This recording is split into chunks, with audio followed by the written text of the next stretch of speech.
स्वागत है आपका एनबीएस पॉडकास्ट के नए एपिसोड में।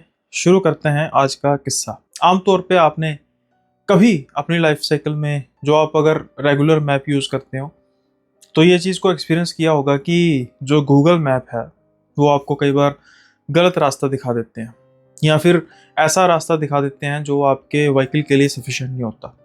आप कार पे जा रहे हैं, रास्ता इतना संकरा है कि वहाँ से कार निकल ही नहीं सकती। आजकल तो ये भी देखने में आ रहा है कि पुल टूटा हुआ है और कार सीधा धड़ाम नीचे, जानी नुकसान भी हुआ है। ये तो वो ऐसी चीज़ें हैं जो आम तौर पर हमें न्यूज़पेपर में सुनने को मिल जाती है, इंस्टा पर, फेसबुक पर हमें एक्सपीरियंसेस देखने को मिल जाते हैं, अलग अलग जो लोग होते हैं। लेकिन कुछ ऐसे किस्से भी होते हैं जो अनसुने अनकहे होते हैं। फिर जब ऐसी बातें होती हैं जिससे ये ज्ञात होता है कि जो रास्ते होते हैं वो इतने भी दिलकश, चाहे देखने में जितने मर्जी लग रहे हो, लेकिन असल में उनकी हकीकत कुछ और होती है। और क्या हो कि अगर आपका उस रास्ते से कोई लेना देना ना भी हो और गूगल मैप आपको उसी रास्ते पर ले आए।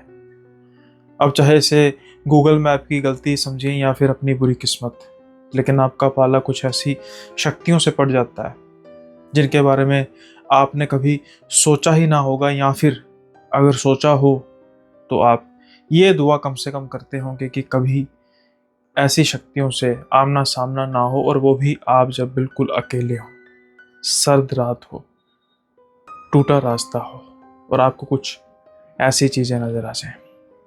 ऐसा ही कुछ हुआ सुबोध के साथ। सुबोध जो कि यूपी के रहने वाले हैं और एक टैक्सी चालक है।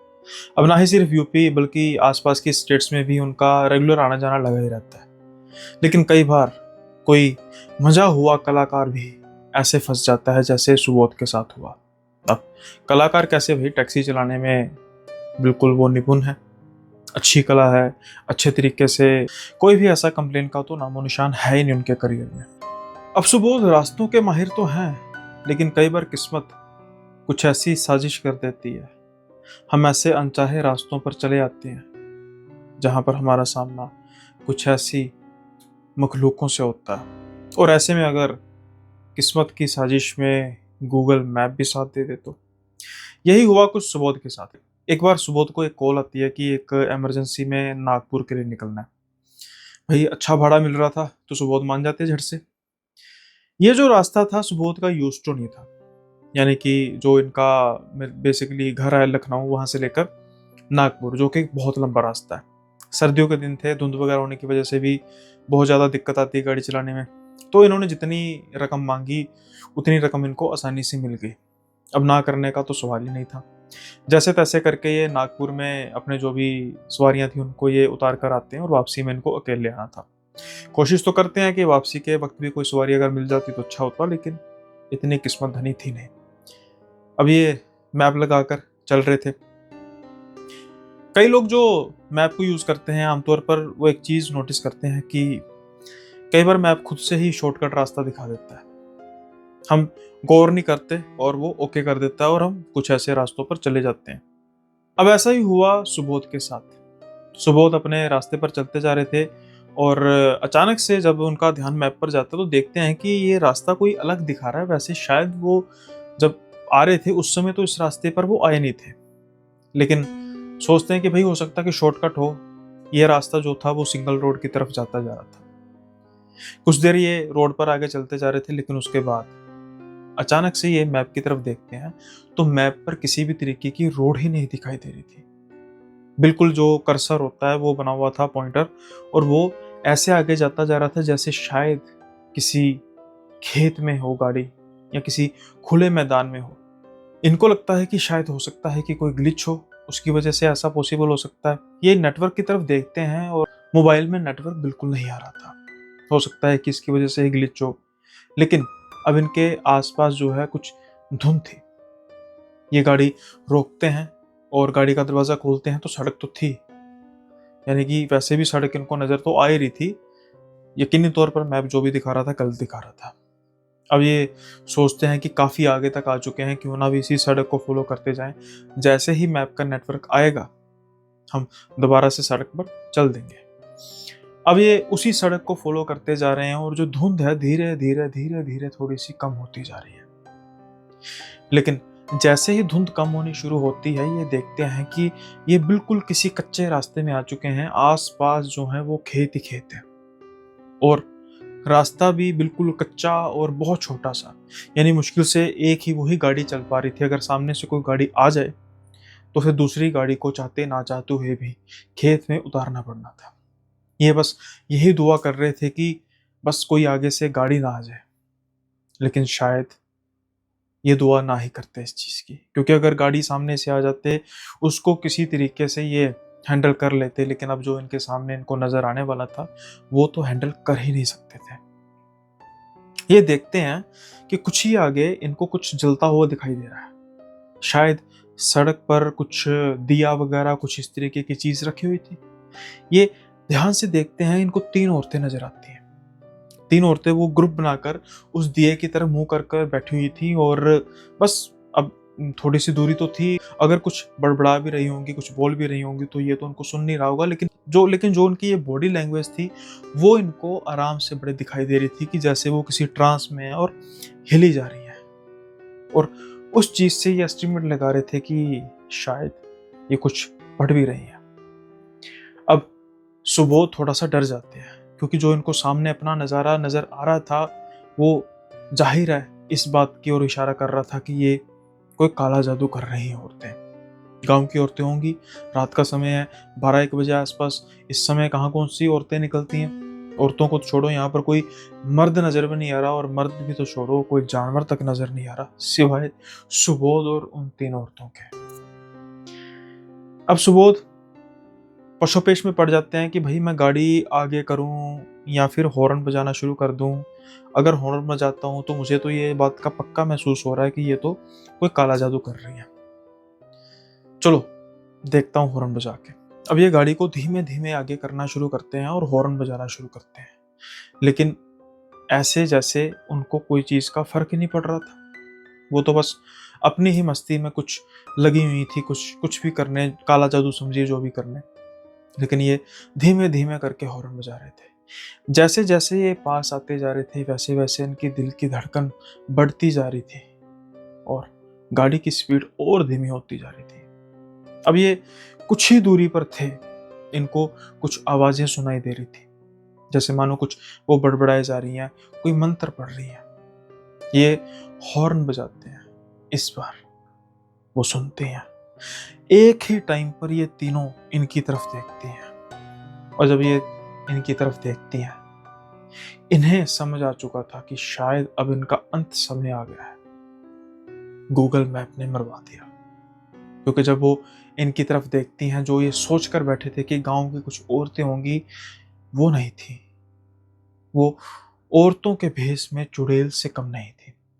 लंबे लंबे दांत, चमकदार आंखें और बिगड़ा हुआ चेहरा, ये साफ तौर पर दर्शा रहा था कि ये इंसान तो नहीं हो सकती, और अगर ये इंसान नहीं है तो फिर सुबोध इस समय बहुत गलत जगह पर है। जैसा मैंने कहा कि जो सड़क थी वो इतनी पतली थी कि वहां पर एक गाड़ी ही मुश्किल से जा सकती थी। सामने 3 चुड़ैलें बैठी थी। अब क्या कर सकते थे ये? पहले इनके दिमाग में आता है कि ये शायद उनको तेजी से गाड़ी निकालने और उनको मसलते हुए चले जाएं।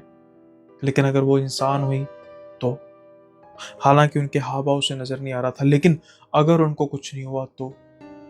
अब ये बैक गियर लगाते हैं और बिल्कुल स्पीड से गाड़ी को पीछे की ओर करना शुरू कर देते हैं। जैसे ही ये करते हैं, वो तीनों औरतें हमलावर हो जाती हैं। अब वो तेजी से इनके बिल्कुल गाड़ी के साथ साथ आने लग पड़ती हैं, और इनको कुछ नहीं सूझ रहा था। और आप में से जो भी गाड़ी चलाते होंगे, वो चीज़ ये महसूस करते होंगे। आप में से जो भी ये गाड़ी चलाते होंगे, उनको ये चीज़ का पता होगा कि बिल्कुल पीछे गाड़ी करना बिल्कुल एक ही लेन में कितना डिफिकल्ट होता है। ये भी इनके साथ हुआ। जो इनकी गाड़ी थी वो खेत में उतर गई, लेकिन ये हिम्मत नहीं हारते, ये जल्दी से गाड़ी को घुमाते हैं। किस्मत से जो खेत पर कोई बिजाई नहीं हुई थी, वो एक तरह की बंजर जमीन थी। अब ये खेत में गाड़ी एक तरफ भगाते जा रहे हैं, जितनी तेज हो सकता है भगाते जा रहे हैं। और इनको रियर व्यू मिरर में नजर आ रहा था, साइड मिरर और रियर व्यू मिरर में, कि वो तीनों इनके पीछे जानवरों की तरह भागे जा रही हैं। ये तो महसूस कर चुके थे कि आज इनका बचना मुश्किल है, क्योंकि जिस जगह पर ये जाते जा रहे हैं धुंध है, बिल्कुल साफ नजर नहीं आ रहा। आगे कोई खाई हुई, कोई नदी हुई, नहर हुई, कोई जमीन, कोई दीवार हुई तो इनका काम खत्म। अभी ये सोच ही रहे थे, अचानक से इनको एक थोड़ा सा खुला हुआ गेट नजर आता है। आसपास चार दीवारी थी, शायद कोई प्लॉट होगा, और ये जल्दी से गाड़ी उसके अंदर भागते हैं। अब जैसे ही ये गाड़ी उस चार दीवारी के अंदर करते हैं तो ये देखते हैं कि जो वो तीनों औरतें या चुड़ैल थी वो पीछे नहीं इनके आ रही। ये सुख की सांस लेते हैं, ये सोचते हैं कि बच गए, शुक्र है, पता नहीं कौन सी चार दीवारी है लेकिन मैं बच गया। अब ये गाड़ी से उतर के देखते हैं, लेकिन जैसे ही गाड़ी से उतर के इनका ध्यान इधर उधर की ओर जाता है तो ये देखते हैं कि शायद ये और बहुत बड़ी मुसीबत में आ गए हैं, क्योंकि वो जिस चार दीवारी में आए थे वो कुछ और नहीं था बल्कि कब्रिस्तान था। अब उनके आसपास के पेड़ों से कुछ आवाजें आ रही थी। ये पेड़ों की ओर देखते हैं और पाते हैं कि वही औरतें आसपास के पेड़ों पर बैठी हुई हैं, जैसे कि वो अब निश्चित कर चुकी हैं कि शिकार उनके काबू में आ चुका है। अब बस वो शिकार के साथ खेलेंगी और जब शिकार थक जाएगा तो फिर वो उसका आराम से शिकार करेंगे। ये जल्दी से गाड़ी में बैठते हैं, गाड़ी को स्टार्ट करते हैं, गाड़ी को रिवर्स करते हैं, लेकिन अचानक से इनका ध्यान जाता है कि जिस गेट से ये आए थे वहां तो कोई गेट ही नहीं है, बल्कि उस गेट के जगह पर अब एक दीवार है। ये फंस चुके थे एक बहुत बड़े मायाजाल में, चुड़ैलों के मायाजाल में। अब इनकी हालत बहुत पतली हो चुकी थी, ये बस रोए जा रहे थे और अब इंतजार कर रहे थे कि या तो सुबह हो जाए और या फिर जो भी इन्होंने करना है वो कर लें। कुछ देर बाद गाड़ी भी जवाब देना बंद हो जाती है। जब तक वो गाड़ी की लाइट चल रही थी वो चुड़ैलें जो हैं वो इनके आसपास नहीं आ रही थी, लेकिन जैसे जैसे गाड़ी की पावर खत्म हो रही थी, आप सोच रहे होंगे कि ऐसे कैसे हो सकती है, शायद डीजल खत्म हो रहा हो, शायद आसपास के माहौल का असर हो। जब इनको महसूस हुआ कि गाड़ी अब झटके खाने लग पड़ी है, ज्यादा वक्त अब बचा नहीं है, तो बस इनके पास एक ही रास्ता था, या तो वो खुद को समर्पित कर दें इनको और जो वो करती हैं उनको करने दें, और या फिर एक चांस लें और जल्दी से गाड़ी को खोलकर भागें। ये वही करते हैं, ये जल्दी से गाड़ी का दरवाजा खोलते हैं और भागते हैं एक ही दिशा की ओर। इनको पता था कि इनके पास अब सिर्फ एक ही मौका है, जैसे ही इनको कोई दीवार नजर आएगी वो उसको फांदने की कोशिश करेंगे। अगर उसको फांद कर आगे जंप मारकर भागते गए तो शायद बच जाए, लेकिन अगर वो मौका चूका तो फिर बस अंत। ये जल्दी से गाड़ी से उतरते हैं और एक ही दिशा में भागते जाते हैं और इनको आवाजें अपने पीछे आ रही थी, उन्हीं चुड़ैलों की खौफनाक आवाजें। ना ही उन्हीं चुड़ैलों की खौफनाक आवाजें आ रही थी, उनको ये भी महसूस हो रहा था कि जो आसपास की कब्रें हैं वो भी हिल रही हैं, जैसे मानो वहां के मुर्दे भी अब इनका शिकार करने के लिए आतुर हैं। खैर, ये जैसे तैसे हिम्मत करके दीवार तक पहुंचते हैं और एक ही बार में जंप लगाते हैं। खुशकिस्मती से इनका जो हाथ है वो दीवार के बिल्कुल ऊपर जा पड़ते हैं और पाँव की सहायता से जल्दी से दीवार की ओर चढ़ते हैं, पीछे मुड़ के नहीं देखते और जंप लगाते हैं। अब ये भागते जा रहे थे अंधेरे में, बिल्कुल धुंध, कोहरा घना, आसपास दूर दूर, आसपास तो क्या, दूर दूर तक कोई भी लाइट नजर नहीं आ रही थी, यानी कि कोई भी रिहाइश नजर नहीं आ रही थी।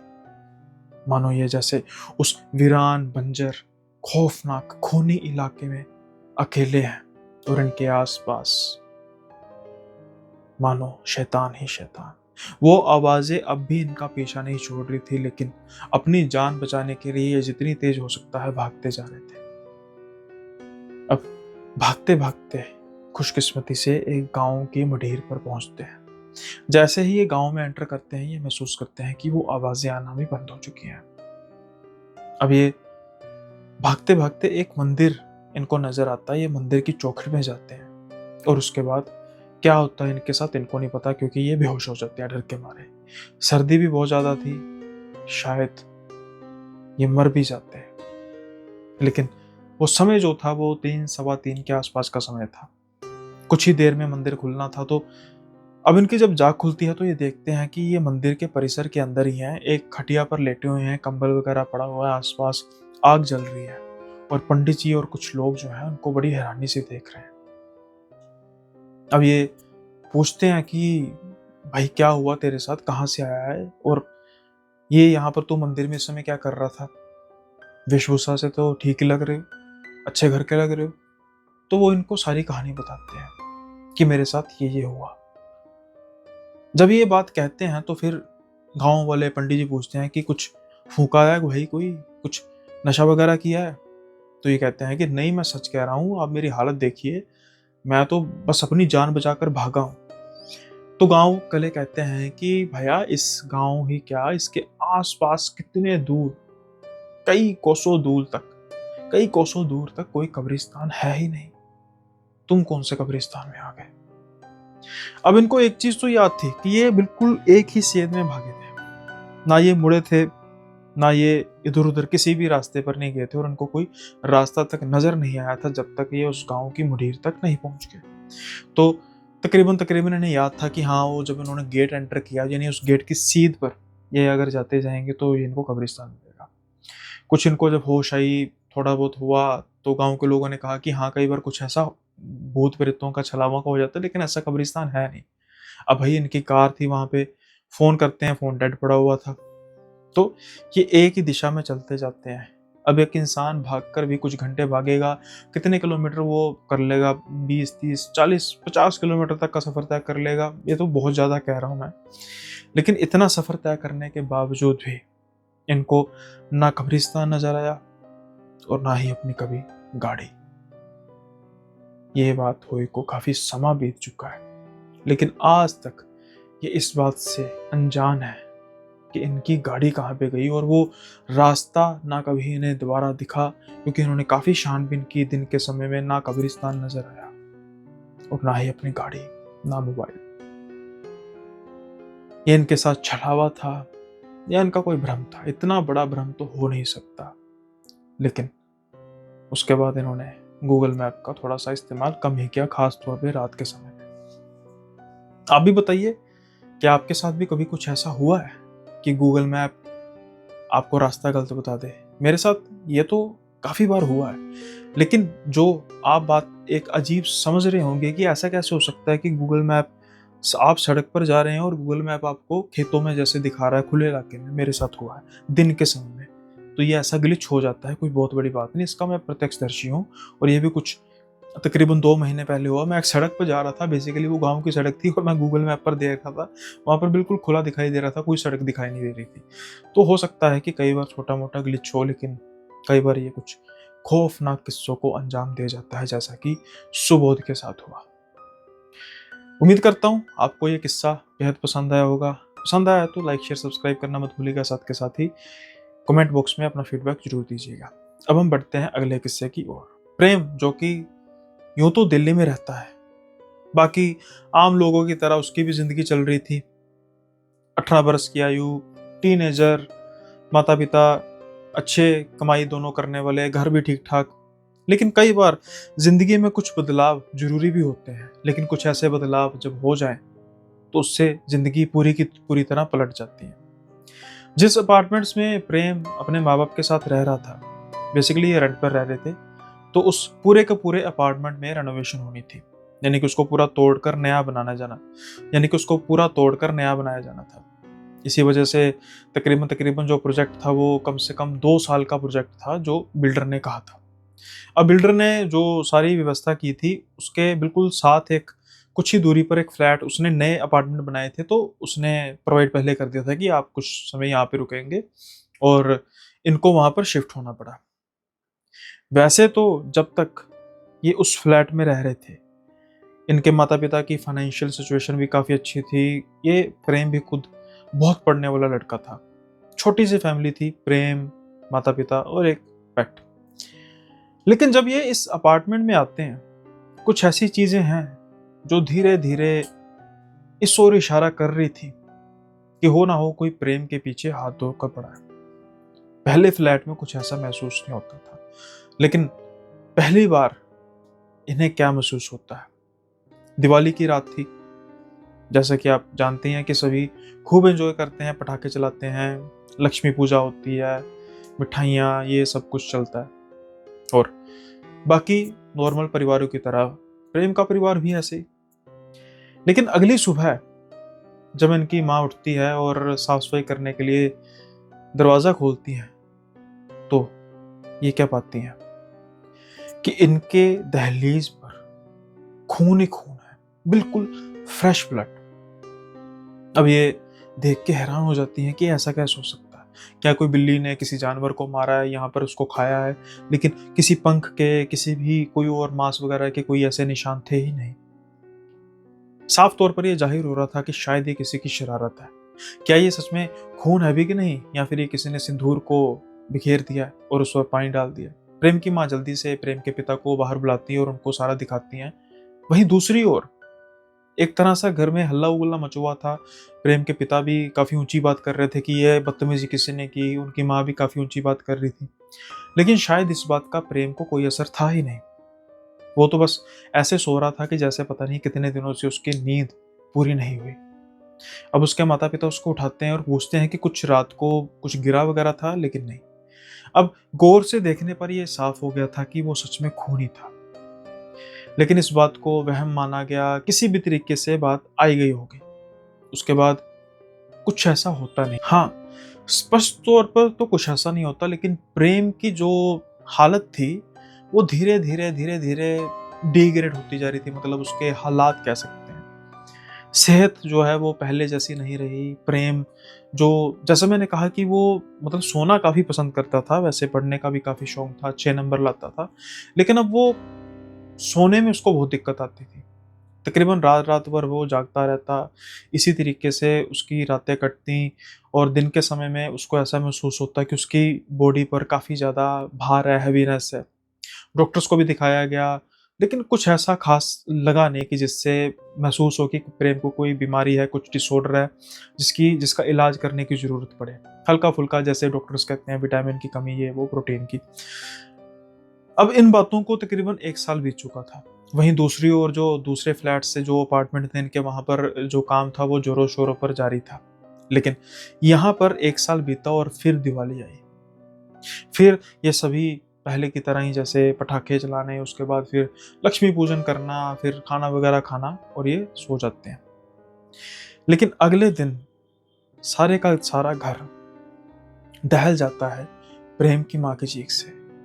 क्योंकि जैसे ही प्रेम की माँ उठती है वो देखती है कि सारे घर में खून के निशान है। जैसे कोई जानवर है जो सारे घर में चला है और उसके पंजों के निशान यानी खून से सने हुए हैं। अब इनका जो कुत्ता था वो बड़ा था, लेकिन वो निशान काफी छोटे छोटे थे। कोई घर में कोई ऐसा जानवर घुसने के कुछ ऐसे निशान नहीं थे। खिड़कियां सारियां बंद थी, दरवाजे बंद थे, कोई भी फांद कर नहीं आ सकता, और खून बिल्कुल फ्रेश था, ऐसा जैसे कुछ ही मिनटों पहले हो। इस बार तो तीनों देखकर डर जाते हैं। लेकिन खास बात ये थी कि हालांकि प्रेम के पिता का जो ताल्लुक था वो उत्तराखंड से था, और उत्तराखंड में आप जानते हैं कि लोग इन बातों पर बड़ा विश्वास करते हैं, साथ के साथ गुरु होते हैं, उनकी ये सहायता भी लेते हैं। लेकिन ऐसा प्रेम के परिवार में था नहीं। अब उसके बावजूद भी ये इस चीज को लाइटली लेते हैं। लेकिन वहीं दूसरी ओर जो प्रेम है उसकी अब हालत और खराब होनी शुरू हो गई। अब इसका पहला जो सबसे बड़ा, जिसे कहते हैं कि ट्रेलर होने वाला था, वो प्रेम के साथ। रात को प्रेम सो रहा था और प्रेम का पेट भी उसी के कमरे में सो रहा था। कुछ समय बाद प्रेम को ये महसूस होता है कि कोई औरत रो रही है उसके पास। प्रेम तो अचानक से डर जाता है कि भाई हमारे कमरे में, मतलब मेरे कमरे में मेरा पेट है, मैं हूं, कोई औरत कैसे आ गई। प्रेम इतना डर चुका था कि वो जो कंबल है उसको अपने नीचे कर ही नहीं रहा था। वो औरत के रोने की आवाज मानो जैसे सारे कमरे में आसपास गूंज रही थी। अब जो आवाज पहले सारे कमरे में गूंज रही थी। धीरे धीरे प्रेम के नजदीक आती जा रही थी और वो बिल्कुल प्रेम के बेड के पास अब उसकी आवाज आ रही थी। फिर प्रेम को महसूस होता है कि शायद कोई उसका कंबल खींच रहा है। प्रेम इससे अब उससे ज्यादा बर्दाश्त होता नहीं और जैसे ही वो कंबल हटाता है तो वो देखता है उसका कुत्ता बैठा हुआ था। लेकिन ऐसा कैसे हो सकता है कि कुत्ता एक किसी औरत की आवाज में रो रहा हो। लेकिन जब वो कुत्ते की हालत देखता है तो वो बहुत खराब थी। वो बस कँपकपाए जा रहा था। उसकी आंखों में भी आंसू थे और जैसे पता नहीं उसने कुछ क्या डरावना देख लिया। वो तो जल्दी से बेड पर कूदता है और प्रेम के साथ बिल्कुल लिपट जाता है, जैसे पता नहीं उसने क्या खौफनाक देख लिया। हालांकि प्रेम इसके बारे में जिक्र करता नहीं है और जैसे तैसे करके रात कट जाती है। अब अगली रात जब प्रेम सोने की तैयारी करता है और वो अपने पेट को करता है कि भाई आ जा तू भी सो जा, लेकिन उसका पेट तो उस कमरे में आता ही नहीं है। प्रेम से ज्यादा तो कल रात वो डर चुका था और वो कमरे में आ ही नहीं रहा था। रात का समय होता है। अगली रात प्रेम को फिर अपने आसपास किसी औरत के रोने की आवाज आती है। आज तो उसका पेट भी नहीं था। जरा सी हिम्मत करके प्रेम आज कंबल अपना हटाता है, लाइट जलाता है, लेकिन वहां पर कोई था नहीं। प्रेम को लगता है कि शायद ये मेरा वहम होगा और वो जैसे ही लेटने लगता है अचानक उसका ध्यान जाता है अपने हाथ पर। ऐसा, और जैसे ही वो अपना हाथ देखता है वो हाथ पूरा खून से लथपथ था। लेकिन प्रेम को तो कोई चोट लगी ही नहीं थी। अब जल्दी प्रेम भागता है अपने माता पिता के कमरे की ओर, दरवाजा खटखटाता है और सारा वाकया बयां करता है जो कल हुआ और जो आज भी हुआ। आज प्रेम समेत उसके माता पिता काफी ज्यादा डर चुके थे। वो प्रेम को अपने कमरे में ही रखते हैं ताकि अपने कमरे में वो ना जाए। और अगली सुबह वो पंडित जी के पास जाते हैं।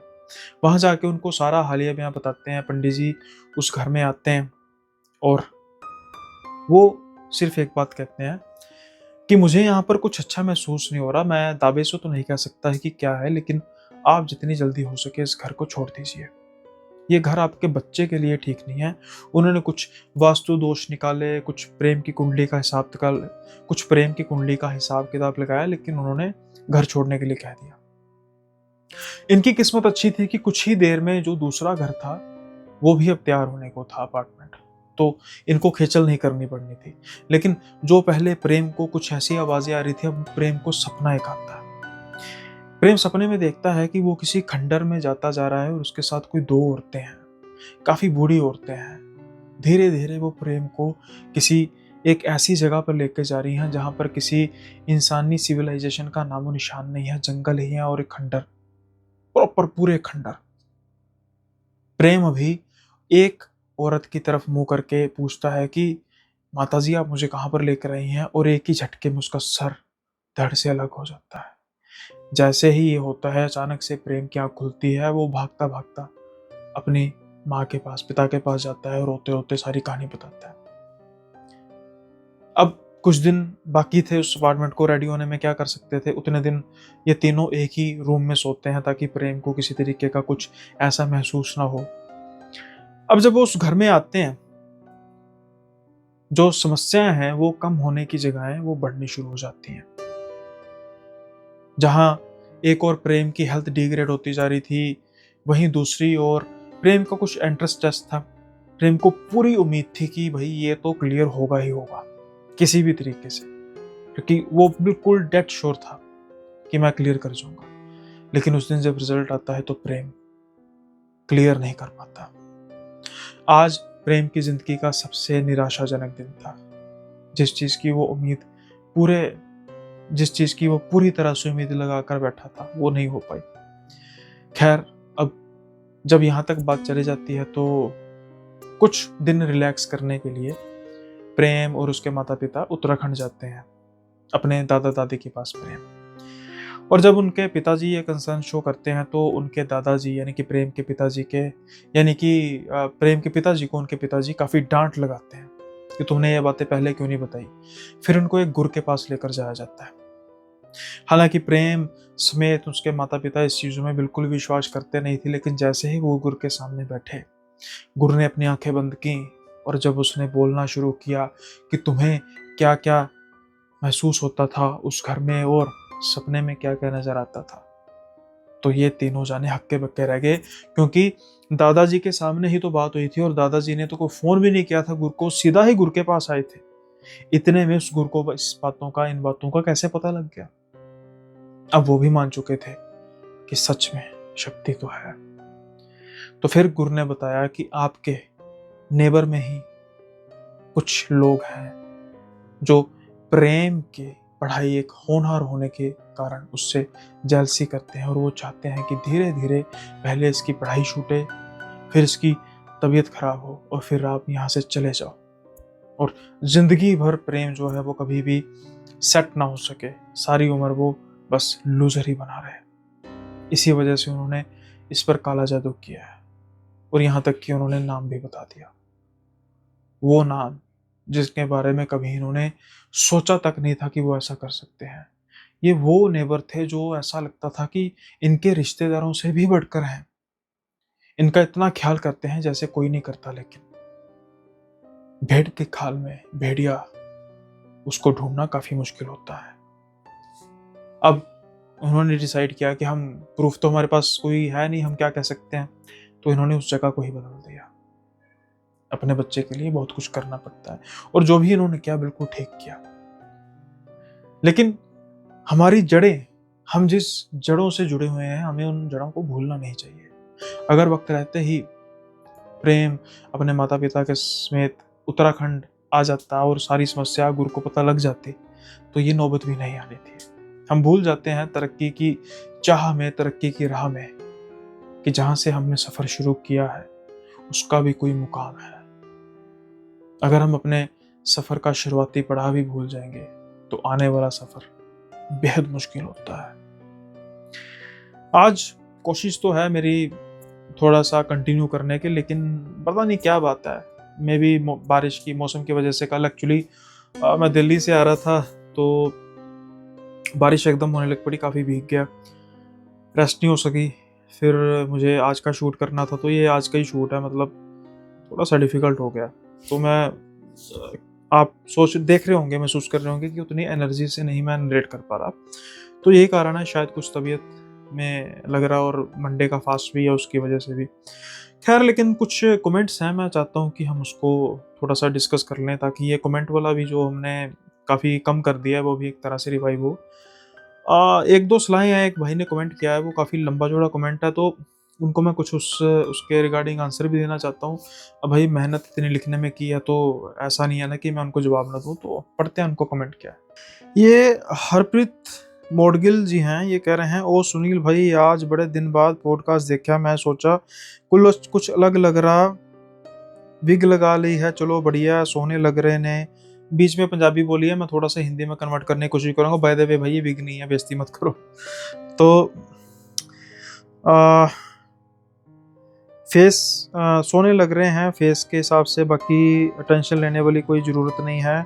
बंदे का कंटेंट जेन्युइन और बढ़िया होवे ता देखने लुक्स वगैरह कंटेंट ये फेक ही लगते हैं और कोई फ़ायदा नहीं, इसलिए कंटेंट पर काम करो, चाहे कम लेकर आओ लेकिन जेन्युइन किस्से लेकर आओ विद प्रूफ वाले। एग्जांपल, एक यूट्यूबर है विक्की मिस्टीरियस दुनिया वाला, वो बिल्कुल सिंपल है बट उसका काम इतना ज़बरदस्त है कि वो देखे फ़ैन हो जाए।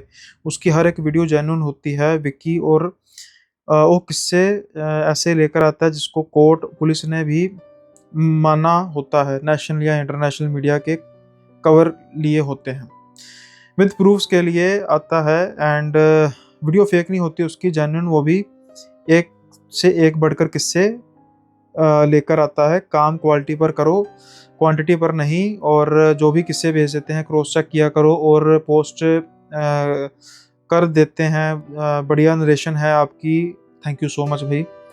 थोड़ी अच्छे फॉलोअर्स हैं, तो फेक किस्से अपलोड करके बिना क्रॉस चेक किए या प्रूफ नहीं कोई नहीं देता, अपना टाइम टैलेंट वेस्ट मत करो brother. As a follower advice है, जेन्युइन किस्से लेकर आओ जिनके प्रूफ्स हो। थैंक यू भाई इतना बड़ा कमेंट पोस्ट करने के लिए।